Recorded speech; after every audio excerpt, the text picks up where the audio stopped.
4 délibérations ont trait à la question des espaces verts et de la nature en ville. La parole est à Philippe Durand. Oui. Donc la première, vous commencez à en avoir un peu l'habitude, c'est la distribution de graines et de bulbes aux Parisiens et aux Parisiennes. On en a fait en 2016, en 2017, on en a fait en 2018. Il y a aussi un concours photo qui a été fait sur Végétalisons Paris. Donc tout ça s'intègre dans une politique globale qui est assez connue maintenant par le permis de végétaliser et dans le 18e arrondissement par Végétalisons notre 18e. J'en profite pour faire une petite aparté puisque la végétalisation de la rue Jean Cotin va recevoir un prix aux rencontres du développement social le 28 juin prochain. Donc là, nous allons distribuer 40 000 graines d'anémone et 50 000 sachets de graines de variétés à la rentrée, au mois de septembre-octobre, pour que ça puisse être mis et que ça puisse pousser au printemps. Voilà. Donc surtout Paris, alors ça sera distribué dans 2 sites parisiens et par les mairies d'arrondissement. Surtout Paris, le montant de l'opération est estimé à 36 900 pour les bulbes et 55 000 € pour les graines. C'est pour la première délibération. Je vais enchaîner sur la deuxième. La deuxième, ça cumule le budget participatif cultivé en ville et l'appel à projet sur les jardins partagés. Qui était sur la gestion quotidienne ou l'amélioration des travaux d'aménagement dans les parcelles de jardins partagés. Pour mémoire, il y a à peu près 120-125 jardins partagés sur tout Paris. Il y en a environ une douzaine sur le 18e arrondissement. 15 projets ont été reçus au niveau parisien et 13 ont été retenus. Dans le 18e, il s'agit de la Goutte Verte pour le projet d'aménagement rue Richomme, transformer cette petite parcelle en lieu pédagogique et de découverte d'un écosystème urbain pour 1 600 €, 1 000 en fonctionnement et 600 € sur le budget participatif en investissement. Et la deuxième aide est pour Emmaüs Solidarité, pour le développement de jardins partagés solidaires de réinsertion sociale par le jardinage autour du jardin Saint-Laurent et du jardin qui est dans le 10e et le jardin Gessin dans le 18e. Et pour un montant de 2 000 € pour ces 2 jardins. Donc les dépenses de fonctionnement seront imputées au budget fonctionnement de la ville de Paris et les dépenses d'investissement au budget participatif cultivé en ville.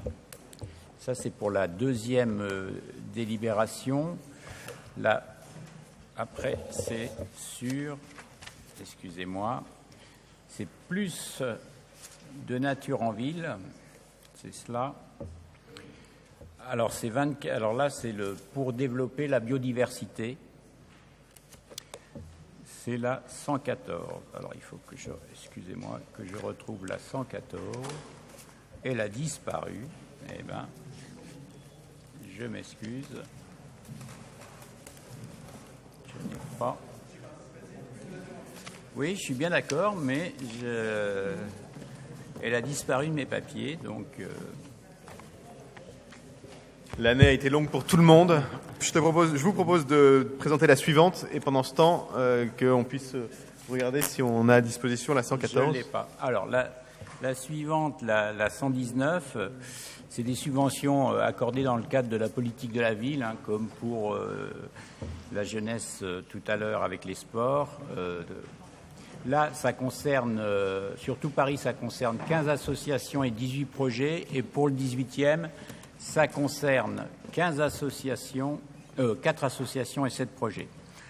L'association à l'âge, merci, pour le jardin solidaire L'Univers, qui est situé rue Polonceau, pour 1 000 € et 2 000 € pour la mobilisation d'un collectif d'habitants autour du jardin Laborie-Clignancourt au sein des HBM. Ça concerne aussi la fabrique documentaire pour Ciné Jardin, qui fait traditionnellement du cinéma dans les jardins partagés fin août, début septembre, mi-septembre à peu près. Ça concerne verger urbain pour 2 projets, un dans le 18e, un dans le 20e. Dans le 18e, c'est chapelle comestible 0,5 sur le quartier du même nom, bien évidemment, pour 2 000 €. Et dans le 20e, c'est pour le jardin partagé, le verger partagé fleuri pour 3 000 €. Et il y a aussi une aide pour les jardins des ruisseaux pour 2 projets. Le premier, c'est pour la médiation culturelle autour de leur fête Danse sur les rails, qui a lieu en général le premier week-end de juillet, pour 700 €, et pour un projet d'insertion professionnelle pour des jeunes du quartier en lien avec l'association Intermédiaire et Agir et le club de prévention Relais 18 pour 1 000 €. Donc, ils engagent 8 jeunes sous forme de stage pour les insérer, à faire un lien au niveau des métiers de la culture et rencontrer les artistes qui participent à la vie du Jardin des Ruisseaux. Voilà. Alors, pour celle qui a disparu de mes papiers, je ne sais pas pourquoi, je ne sais pas comment, donc c'est plus de nature en ville. Ça concerne dans le 18e, ça concerne très peu. Ça concerne l'association Groupement régional d'animation et d'information sur la nature et de l'environnement d'Île-de-France, dite GREN, dont le siège social de mémoire est 17 rue Capron. Et donc là, ça, c'est un centre de ressources, et eux, ils doivent développer des ateliers dans toute l'Île-de-France. Donc ça, c'est un projet Île-de-France, mais ils sont basés dans le 18e. Et il y a de mémoire 24 rendez-vous qui sont prévus pour sensibiliser et faire découvrir aussi la nature et la biodiversité. C'est pour un montant de 3 000 €. Et on a aussi l'association à l'âge pour sensibiliser aux principes de l'agriculture biologique, de la permaculture, de la biodynamique, pour un montant de 800 €. Oui. Voilà. Je vous remercie de votre écoute. Et je m'excuse, je ne sais pas où sont passés ce papier. Merci beaucoup. Sur ces 4 délibérations, est-ce qu'il y a des demandes de prise de parole? C'est vrai que ça fait partie d'une politique globale importante qui consiste à faire en sorte qu'on ramène plus de végétal en ville. Pas de demande de prise de parole. Je vais donc soumettre aux voix les 4 délibérations, à commencer par la DEV 86 qui est pour. Unanimité. DEV 113, même vote. DEV 114, même vote. DEV 119, même vote. Unanimité pour les 4. Je vous en remercie.